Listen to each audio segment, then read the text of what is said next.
Audio Jungle.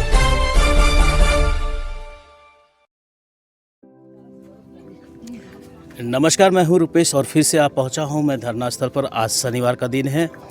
आज मैं देखने आया था कि यहां पर क्या स्थिति है, यहां पर होमगार्ड जवान शाम के समय में कैसे रहते हैं, उनकी जो रिएक्शन है, उनकी जो हाव भाव है, उनकी जो बॉडी लैंग्वेज है वो किस तरह की हो चुकी है।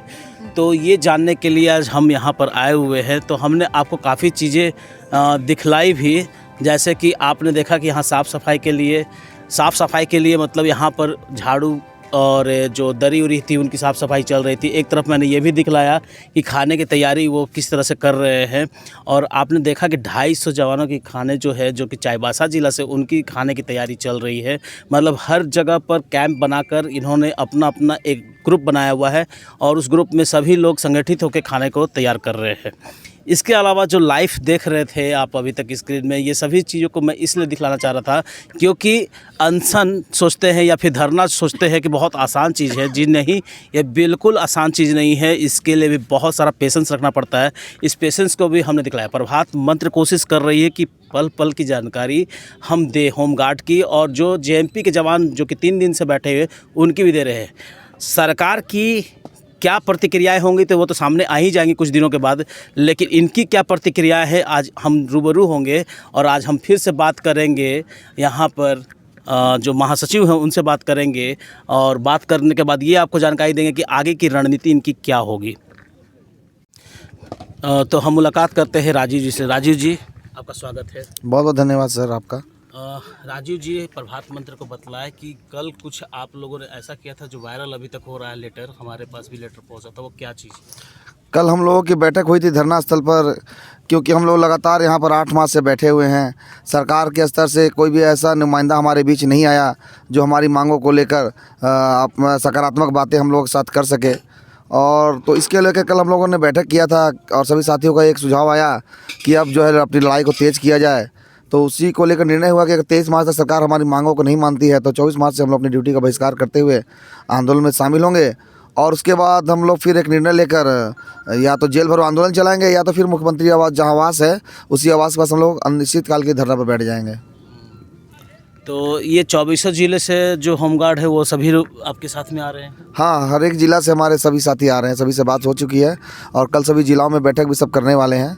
सबसे मेरी दोपहर से बात हो रही है। क्या लग रहा है कि संगठन में और ज़्यादा लोगों की आने की अंदाजा है? हमारी संख्या बहुत ज़्यादा बढ़ेगी इस बार।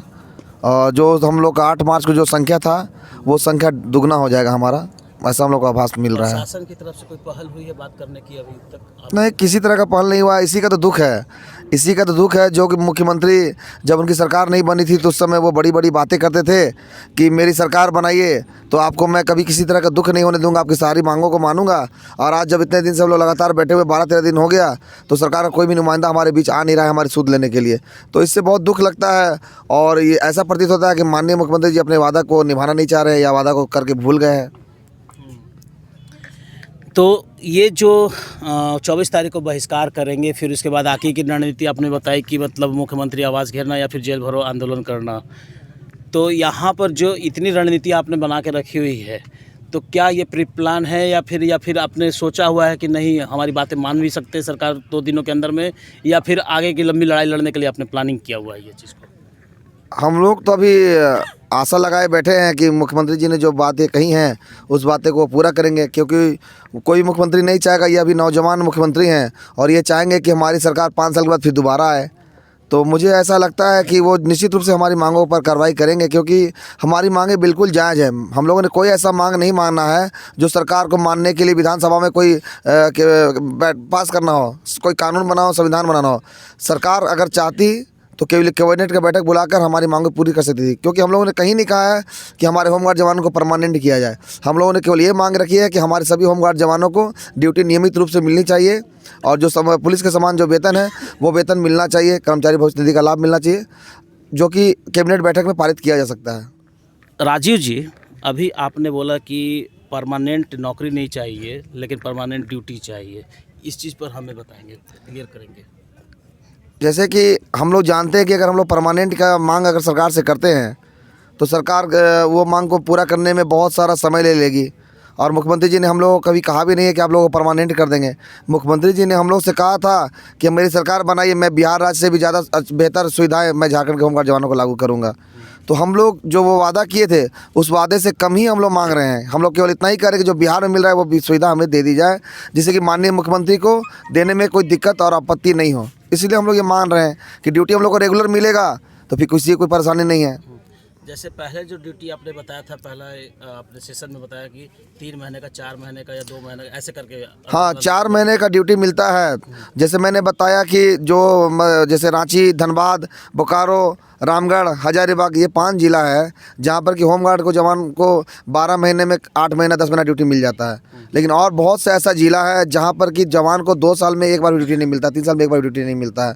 तो इसलिए हम लोगों का मुख्य मांग यही है कि जितने भी हमारे झारखंड में होमगार्ड जवान भाई बहन हैं सभी को नियमित रूप से ड्यूटी मिले, जिससे किसी को भूखा सोना ना पड़े, भूखा रहना ना पड़े, प्रताड़ना ना झेलनी पड़े। इसलिए हम लोग ड्यूटी के मांग को कर रहे हैं। हम लोग बिहार के तर्ज पर जो आप लोग बार बार बता रहे हैं कि बिहार में आपको कौन कौन सा अभी सुविधा दिया गया है होमगार्ड्स को? बिहार में बहुत सा सुविधा दिया गया है, जिससे वहाँ के होमगार्ड जवानों की स्थिति बहुत ज़्यादा बेहतर हो गई है। बिल्कुल जिला पुलिस की तरह वो लगते हैं। उनको पुलिस के समान नियमित रोजगार मिलता है, उन्हें समान कार्य का समान वेतन मिलता है। उन्हें जो है कि वर्दी का मतलब जो पुलिस की वर्दी वैसी वर्दी मोंटो कार्लो की वर्दी उन्हें दी जा रही है, और कर्मचारी भविष्य निधि का लाभ मिल रहा है, और सेवानिवृत्ति बाद एक भुगतान मिल रहा है। अगर कोई जवान अगर मर जाता है तो उसे 4 लाख रुपया दिया जाता है। उसके बाद 2 साल तक उनको 2-2 हज़ार रुपये का भुगतान करती है विभाग के द्वारा की जाती है। जबकि हमारे झारखंड में ऐसा कुछ नहीं है। झारखंड में बहुत ही बदतर स्थिति है। मतलब वही डिमांड जो है आप यहाँ पर मांग कर रहे हैं? बस हम लोग वही कह रहे हैं कि हम लोग बिहार से ज़्यादा बेहतर मत कीजिए, जो बिहार में मिल रहा है बस उतना कर दीजिए, उससे ज़्यादा हम लोग को नहीं चाहिए। तो ये थे राजीव जी, जिन्होंने बोला कि हमें बहुत ज़्यादा चीज़ नहीं चाहिए, बिहार में जो है बस वही हमको दे दीजिए, बस उससे ये काफ़ी खुश हो जाएंगे। और उसके बाद जो नियमावली जो है उनकी, वो जो भी बनाने जा रहे हैं वो इनके साथ बैठ के बनाएंगे।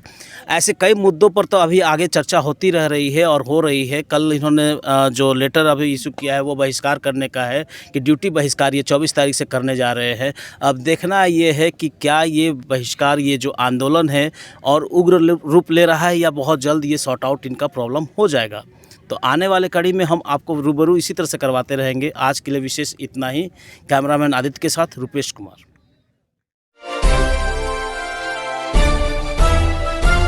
Audio Jungle।